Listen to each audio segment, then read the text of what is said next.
Hello class and welcome back बच्चों। बेटा हम बात पढ़ रहे थे रियलिटी ऑफ सोशल रिस्पॉन्सिबिलिटी और बेटा मैं एक हेडिंग बता कर गया था आपको, इम्पैक्ट ऑफ कंज्यूमर कॉन्शियसनेस। याद होगी बहुत अच्छे से बात। बेटा आज की तारीख में सोशल रिस्पॉन्सिबिलिटी पूरी तो हो रही है, लेकिन बेटा एक डर है और वो डर है बेटा कि आपका कंज्यूमर बहुत कॉन्शियस है। ठीक है ना बेटा, बात बात पे बेटा हजारों करोड़ की पेनल्टी लग जाती है बेटा बहुत बड़ी बड़ी कंपनियों को, क्योंकि बेटा कंज्यूमर बहुत कॉन्शियस हो चुका है। तो इस वजह से बेटा हर कंपनी डर के मारे कुछ ना कुछ सोशल रिस्पॉन्सिबिलिटी तो पूरी कर रही है, चाहे वो बेटा एडवर्टाइजमेंट में सच बोलना हो, चाहे बेटा प्रोडक्ट के ऊपर सारी कंप्लीट इंफॉर्मेशन देना हो प्रोडक्ट के बारे में, या कुछ भी और चीज़। तो बेटा ये है इम्पैक्ट ऑफ कंज्यूमर कॉन्शियसनेस। इसके अलावा बेटा अभी 4 हेडिंग मुझे और करानी है इस टॉपिक में से। आपको बता देता हूँ बेटा, मैं ये बात पहले ही बोल चुका हूँ, most of the chapter teacher cut करा देंगे। मुझे ये भी पता है ये टॉपिक भी नहीं कराया जाएगा, ठीक है, लेकिन एक बार आप सारा समझ लो। रिवीजन में मैं अपने आप को उतना ही रेस्ट्रिक्ट करूँगा जितना आपके सिलेबस में होगा, ठीक है जी। अब वो सेकेंड हेडिंग मतलब यानी कि मेरे लिए अभी फर्स्ट हेडिंग मैं पढ़ा रहा हूँ, मैंने थर्ड हेडिंग पहले ही कराई थी। फर्स्ट हेडिंग का नाम होगा थ्रेट ऑफ पब्लिक रेगुलेशन। बेटा यहाँ पर पब्लिक वर्ड गवर्नमेंट को डिनोट करने के लिए बनाया गया है। बाबू कहते हैं थ्रेट ऑफ पब्लिक रेगुलेशन, यानी कि बेटा गवर्नमेंट रेगुलेशन का डर। और इसकी चर्चा मैं दोबारा कर देता हूँ, मैंने इसकी बात एक जगह की हुई है। बेटा आज की तारीख में कंपनी कर तो रही है सोशल रिस्पॉन्सिबिलिटी पूरी, लेकिन अगेन बेटा दिमाग में डर है कि गवर्नमेंट मेरी वर्किंग में इंटरवेन ना कर जाए। हम सिर्फ डर से कर रहे हैं कि गवर्नमेंट मेरे बिजनेस में एंट्री ना ले, कहीं इंटरवेंशन ना कर दे। और आपको पता है बेटा, मैं उस दिन बोल के गया था कि गवर्नमेंट अगर आपके बिजनेस में इंटरवेंशन करती है तो बेटा बहुत सारे नुकसान इकट्ठे दे जाती है। और कई नुकसान तो ऐसे हैं बेटा जो कैलकुलेट भी नहीं कर पाओगे कि कितनी गई इज्जत। याद है बेटा मैंने कल एक बात बोली थी कि बेटा कुछ मेडिकल स्टोर ऐसे होते हैं बेटा जो मेडिकल स्टोर की आड़ में बेटा ड्रग सप्लाई कर रहे हैं। क्या आप सोशल रिस्पॉन्सिबिलिटी पूरी कर रहे हो? दुनिया से जिंदगी छीन रहे हो बेटा उनकी, ठीक है ना। और बाबू अगर आप सोशल रिस्पॉन्सिबिलिटी स्पॉन्टेनियसली पूरी नहीं कर रहे तो गवर्नमेंट बहुत अच्छे से जानती है कि कैसे पूरी कराई जाती है। और मैं बोलता हूँ गवर्नमेंट ने अगर आपकी वर्किंग में इंटरवेन करा तो बहुत सारे नुकसान हो जाएंगे बेटा। सबसे पहला फाइनेंशियल लॉस, पैसा बहुत लगेगा बेटा। दूसरी बात बेटा इम्प्रिजनमेंट, जेल हो जाएगी बेटा। तीसरी बात बाबू कैलकुलेट नहीं कर पाओगे रेप्यूटेशन लॉस, क्योंकि रेड वर्ड बोलना जितना आसान है ना उतना देखना बहुत मुश्किल है बेटा, ठीक है ना। इतनी पुलिस, डीएम की परमिशन, एसएसपी की परमिशन, 35-40 गाड़ियां तैयार रहती है कि अगर आपने बदले में कुछ करा, रेड के बदले में आपने सोचा मैं उल्टा अटैक कर दूं या कुछ कर दूं, बेटा बंदे बुला लूं, फंस जाओगे, बहुत बुरे फंस जाओगे बेटा। इतने लोग पहले ही तैयार होते हैं जब किसी जगह पे रेड होने वाली होती है। तो बेटा reputation loss as well as licence cancel हो जाएगा, पूरी जिंदगी बेटा बिजनेस नहीं कर पाओगे। तो बेटा गवर्नमेंट इंटरवेंशन के डर से आज की तारीख में सोशल रिस्पॉन्सिबिलिटी पूरी हो रही है, ठीक है ना, क्योंकि गवर्नमेंट बहुत अच्छे से जानती है कैसे कराई जाती है पूरी। या तो स्पॉन्टेनियसली कर ले इंसान, और नहीं कर रहा बेटा तो गवर्नमेंट बहुत अच्छे से करा देगी पूरी। तो ये है बेटा threat of public regulation. Second heading है बेटा, हेडिंग का नाम बताना, प्रेशर ऑफ लेबर मूवमेंट। बेटा अगेन हो तो रही है सोशल रिस्पॉन्सिबिलिटी फुलफिल, लेकिन बेटा डर, किस चीज का डर? Labour movements.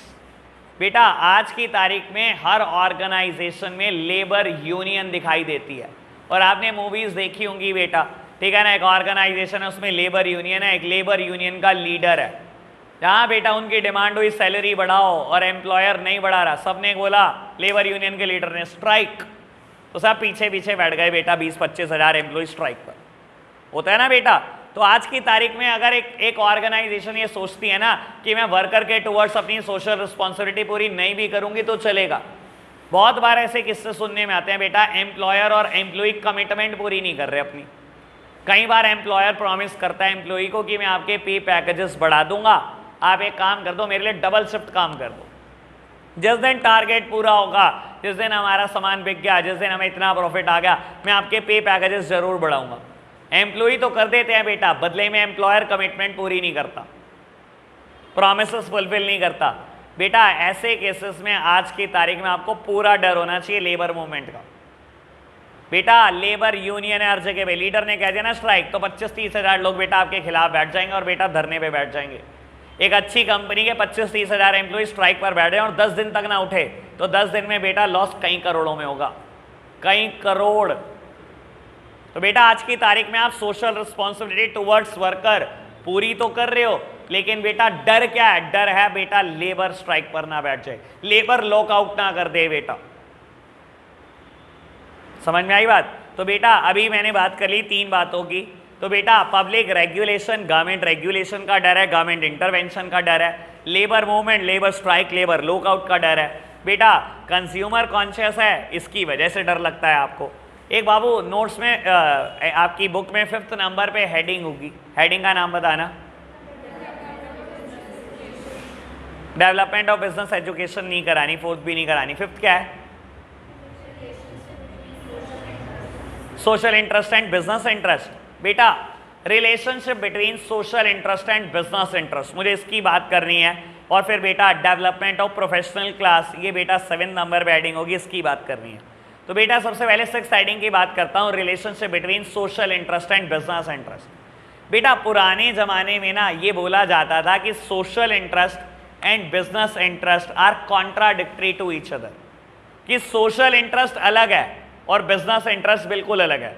बिजनेस इंटरेस्ट है प्रॉफिट मैक्सिमाइजेशन और सोशल इंटरेस्ट है सोसाइटी का भला सोचना। कहता है ये दोनों काम साथ साथ नहीं हो सकते। पुराने जमाने में लोग यही सोचते थे, प्रॉफिट मैक्सिमाइजेशन बिल्कुल अलग चीज है और सोशल रिस्पॉन्सिबिलिटी पूरी करना बिल्कुल अलग चीज है। आप प्रॉफिट मैक्सिमाइज तभी कर सकते हो जब सोसाइटी को एक्सप्लॉइट करो, ये पुराने जमाने में लोगों की सोच होती थी। बाबू कहता है बिजनेस इंटरेस्ट सोशल इंटरेस्ट दोनों कॉन्ट्राडिक्टरी होते थे। पुराने जमाने में लोग ये सोचते थे ये दोनों एक दूसरे के खिलाफ हैं। आप सोसाइटी को एक्सप्लॉइट करोगे तभी पैसा बन सकता है, वरना नहीं बन सकता। ये पुराने जमाने में लोगों की सोच थी। आज क्या सोच हो चुकी है बेटा? आज की तारीख में सोच बिल्कुल बदल चुकी है। सबको पता है बेटा ये दोनों objective complementary to each other है। क्यों बेटा? अगर आपको प्रॉफिट मैक्सिमाइज करना है तो हर बिजनेस तभी कर सकता है बेटा जब सोसाइटी के सबसे इंपॉर्टेंट एलिमेंट कंज्यूमर को प्रोटेक्ट करेगा बेटा, उसको अच्छा प्रोडक्ट सप्लाई करेगा। आप सोशल इंटरेस्ट पूरा करोगे बेटा, सोशल रिस्पॉन्सिबिलिटी पूरी करोगे टुवर्ड्स योर कस्टमर, वर्कर, सबके लिए, सोसाइटी के लिए अच्छी रिस्पॉन्सिबिलिटी पूरी करोगे, तभी जाकर बेटा प्रॉफिट कमा सकते हो। वरना बेटा कस्टमर भी नहीं आता आपकी दुकान पर बेटा एक बार अगर उसे खराब चीज दे दी तो आपने। तो बेटा आज की तारीख में कंपनी की सोच बदल चुकी है कि ये दोनों कॉन्ट्राडिक्टरी ना होकर कॉम्प्लीमेंट्री चीजें हैं, ठीक है ना। जो बिजनेस सोशल रिस्पॉन्सिबिलिटी अच्छी पूरी करता है वही प्रॉफिट कमा रहा है, देख लेना बेटा, कभी भी सोच लेना। मैं एक दिन रिलायंस की बात कर रहा था आपके साथ, पीकॉक अवार्ड करिए आपसे बात। सोशल रिस्पॉन्सिबिलिटी की फील्ड में बेटा एक अवार्ड मिलता है नोन एज पीकॉक अवार्ड। 10 साल से रिलायंस लेके जा रहा है। प्रॉफिट भी सोच लो। जो इंसान बेटा सोसाइटी को जितना प्रोटेक्ट करेगा, कस्टमर के लिए रिस्पॉन्सिबिलिटी फुलफिल करेगा, सोसाइटी के लिए रिस्पॉन्सिबिलिटी फुलफिल करेगा, प्रॉफिट भी वही कमा रहा है, नाम भी उसका ही है। चलो जी बेटा लास्ट हेडिंग है डेवलपमेंट ऑफ प्रोफेशनल क्लास। बाबू एक बात यहां पर बड़ी इंपॉर्टेंट, देखो बेटा आज की तारीख में जो भी प्रोफेशनल क्लास इमर्ज होके आ रही है, प्रोफेशनल क्लास पढ़ी लिखी क्लास, और बता देता हूं बिजनेस की फील्ड में पढ़ी लिखी क्लास MBA मानी जाती है। BBA MBA फुल फॉर्म पता है? Bachelor of business administration and master of business administration. ये है बेटा प्रोफेशनल मैनेजरियल क्लास, ठीक है ना, बिजनेस के लिए, ठीक है ना। BBA और MBA आपको बता देता हूं बेटा, फ्यूचर में अगर आप में से कोई BBA MBA करता है तो बेटा आपके करिकुलम में एक कंपलसरी सब्जेक्ट होता है बेटा नोन एज सोशल रिस्पॉन्सिबिलिटी। आप किसी फील्ड में MBA कर लो, बहुत सारी फील्ड है हमारे पास इंडिया में, 26 तरीके की MBA होती है बेटा। HR में MBA कर लो, सेल्स में MBA कर लो, मार्केटिंग में कर लो, फाइनेंस में कर लो, इंटरनेशनल टैक्सेशन में कर लो, इंटरनेशनल लॉ में कर लो, बड़ी सारी चीज़ें हैं बेटा, कोई गिनती नहीं। 26-27 तरीके की MBA आज की तारीख।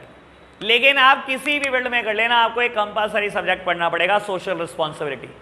तो बेटा आज की तारीख में इंडिया क्या कर रहा है या पूरी वर्ल्ड वाइड क्या कर रहा है, पूरा वर्ल्ड अपनी एजुकेशन सिस्टम इस चीज़ों को ला रहे हैं और आपको सिखाया जाता है। कल को आप किसी कंपनी के जाके मैनेजर बनोगे, कंपनी को बताओ ये बात कि प्रॉफिट मोटिव है, ठीक है, हमारा प्राइम ऑब्जेक्टिव है, लेकिन सोशल रिस्पॉन्सिबिलिटी में साथ साथ पूरी करनी है।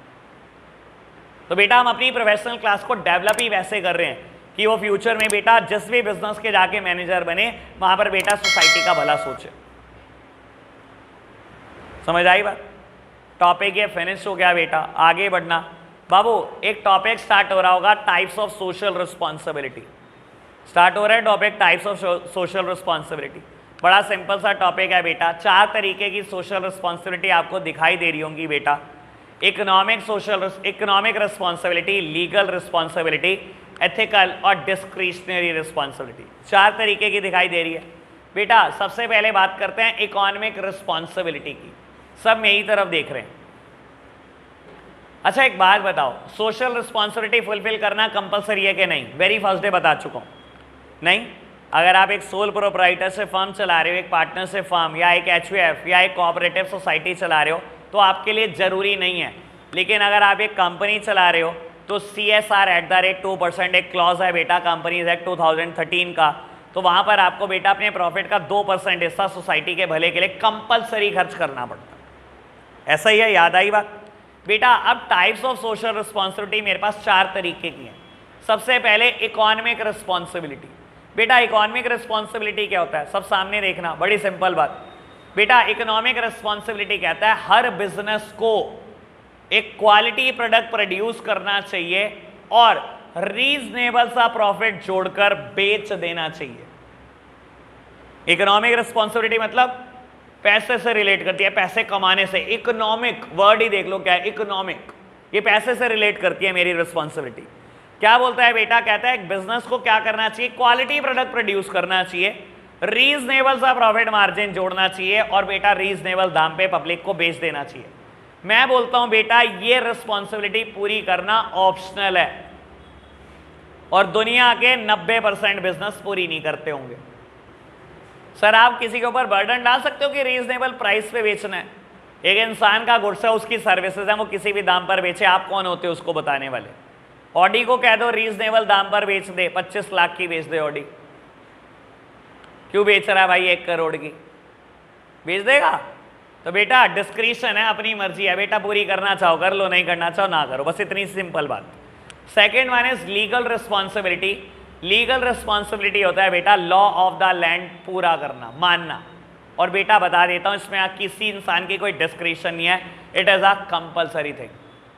ये रिस्पॉन्सिबिलिटी हर बिजनेस को पूरी करनी पड़ती है बेटा। हर बिजनेस को लीगल रिस्पॉन्सिबिलिटी माननी पड़ती है। लीगल रिस्पॉन्सिबिलिटी मतलब law of the land.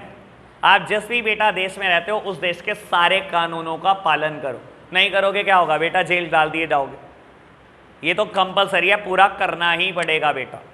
Third one is ethical responsibility. बेटा एथिक्स क्या होते हैं?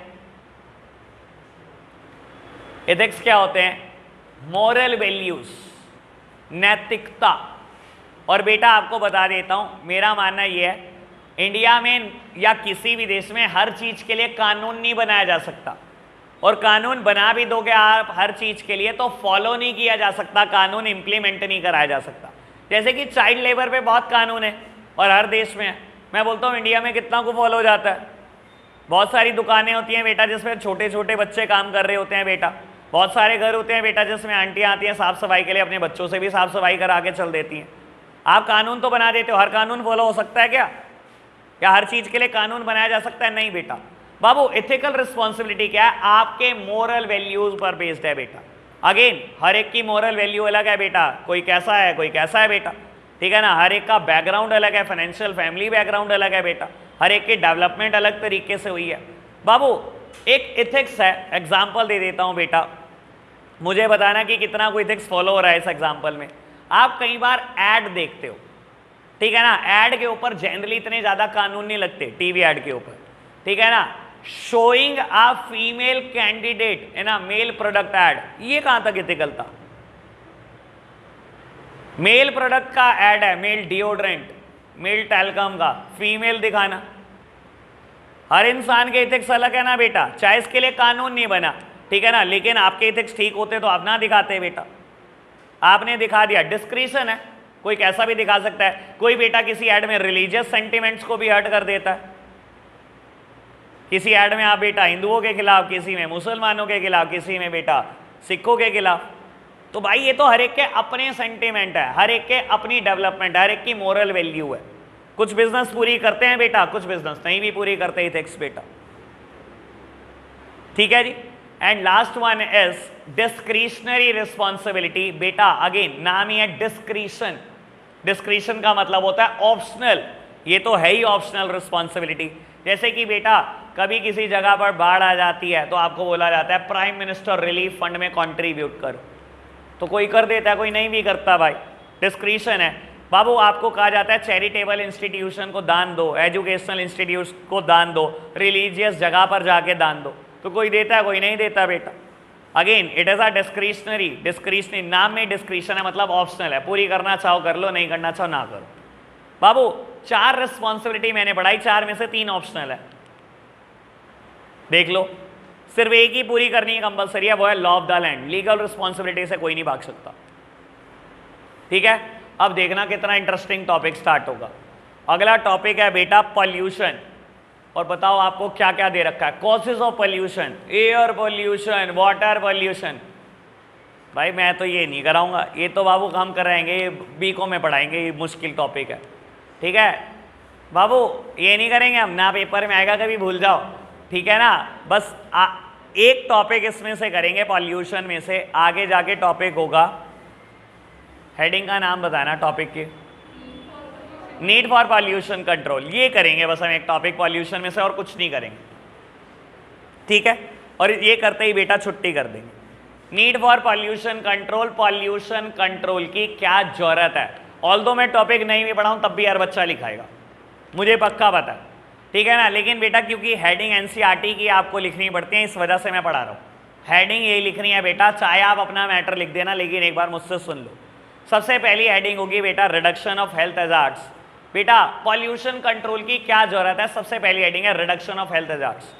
बाबू आज की तारीख में आप देखोगे ना, बहुत सारी बीमारियों का अकेला जिम्मेदार पॉल्यूशन है, ठीक है ना। आप बात कर लो लंग कॉम्प्लिकेशन, जने खने को देख लो बेटा, दमा और अस्थमा होता ही जा रहा है, होता ही जा रहा है, भीड़ लगी पड़ी है बेटा, ठीक है ना। जो डॉक्टर स्पेशलिस्ट है रेस्पिरेटरी सिस्टम के बेटा, भीड़ ही भीड़ है उनके पास। अगेन दूसरी बात, स्किन डिजीजेस जितनी है सारी बीमारियां पॉल्यूशन से, स्किन कैंसर इवन। तो बेटा अगर क्वालिटी लाइफ जीनी है तो बेटा पॉल्यूशन तो कंट्रोल करना पड़ेगा, वरना बहुत जल्दी मर जाओगे। पहली जरूरत यह है पॉल्यूशन कंट्रोल करने की। आज की तारीख में बहुत सारी बीमारियों का जिम्मेदार पॉल्यूशन है, जो पहले पुराने जमाने में नहीं होती थी इतनी। आगे बढ़ते हैं बेटा, सेकेंड हेडिंग का नाम क्या है, रिड्यूस रिस्क ऑफ लाइबिलिटी। बेटा कहता है लाइबिलिटी कम हो जाती है आपकी, एक बार अगर आप पॉल्यूशन कंट्रोल करने लगते हो आपकी लाइबिलिटी का रिस्क कम हो जाता है।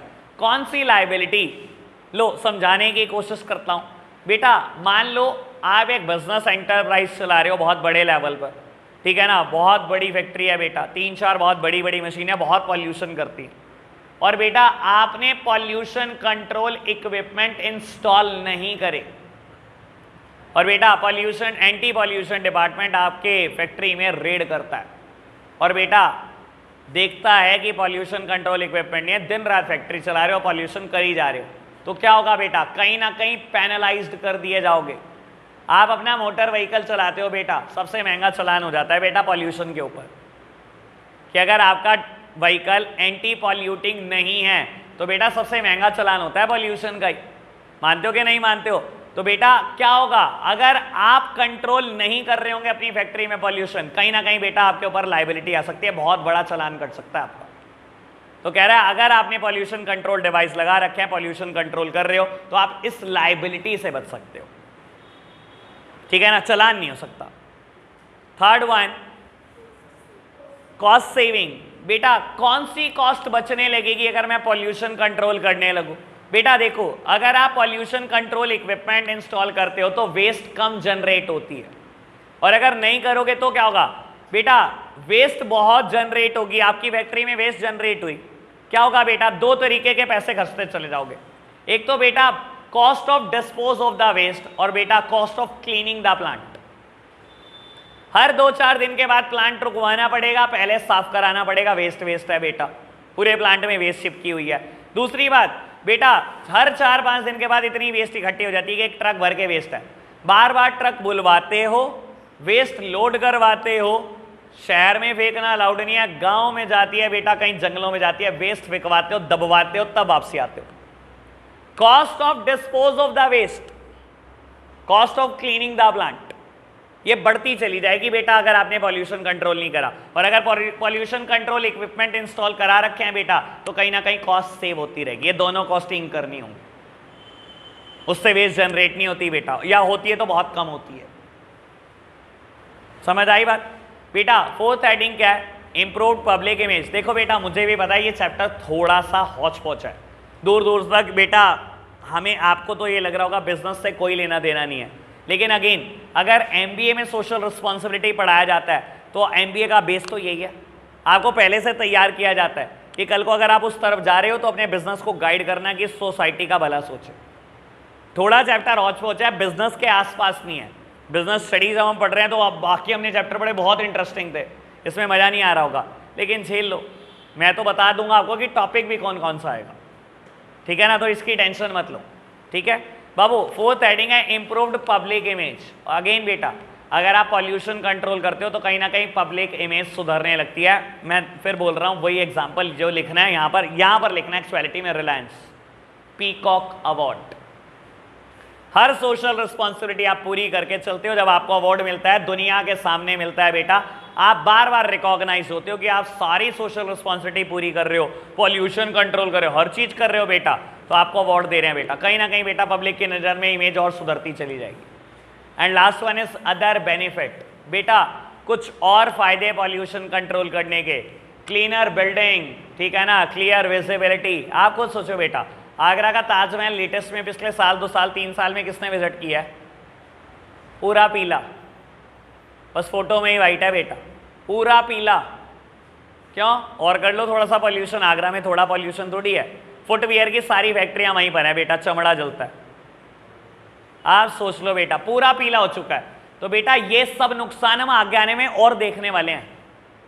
ये क्या हो रहा है बेटा, हमारी बिल्डिंग इतनी साफ नहीं रह गई, हम विजिबिलिटी सोचो सर्दियों में क्या हो जाता है बेटा, कुछ तो है बेटा ऑस का इफेक्ट, और कुछ क्या है बेटा, कुछ बाबू पॉल्यूशन। आपको बार बार यही बोला जाता है बेटा पॉल्यूशन के चक्कर में, और ये दिखते दिल्ली में कितना होता है कोहरा, पता ही है आपको, और कितनी बार न्यूज़ में सुना होगा आपने। तो बेटा ये सब हमें आफ्टर इफेक्ट देखने को मिल रहे हैं बेटा। पॉल्यूशन कंट्रोल नहीं करेंगे तो धीरे धीरे बेटा ये चीज़ें बढ़ेंगी, और एक क्वालिटी लाइफ इंसान नहीं जी रहा। मैंने एक दिन बेटा एक एग्जाम्पल भी दिया था आपको, शायद आपको याद हो। अगर आप बेटा चाइना की कैपिटल में रहते हैं बीजिंग में, और आपको कोई ऐब नहीं है, तो इतना पॉल्यूशन है बेटा चाइना की कैपिटल में कि जितना एक इंसान 20 सिगरेट फूकने से धुआं अंदर लेकर जाता है उतना आप नॉर्मली ले जा रहे होते हो। और अगर आप दिल्ली में रहते हो तो हालात कोई बहुत अच्छे नहीं है बेटा, 1 डब्बे सिगरेट के बराबर धुआं आप रोज अंदर ले जा रहे हो, अगर कोई ऐब नहीं है, यानी कि 10 सिगरेट के बराबर। सहारनपुर में हालात वर्स्ट हैं, 8 सिगरेट के बराबर। अगर कोई ऐब नहीं है तो बता रहा हूं, ऐब है तो पता नहीं कहां जा रहे हो आप। तो बेटा आगे आने वाले टाइम में क्या क्वालिटी लाइफ आप जीने वाले हो, आप ये बताओ।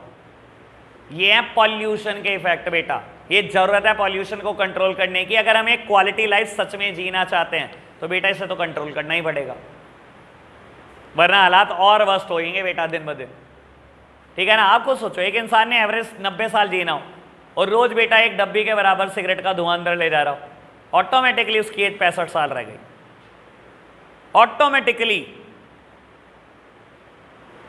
ठीक है ना। और एक ने जीना ही 55-60 हो तो समझ गए होंगे, समझदार को इशारा का भी, ये हम कर रहे हैं बेटा अपनी जिंदगी के साथ, ठीक है। एक टॉपिक रहता है बेटा, कल फिनिश करेंगे और कल चैप्टर 1 रिवीजन शुरू हो जाएगा, ठीक है जी। आज के लिए हम इतना ही रखते हैं बच्चों, बाय बाय।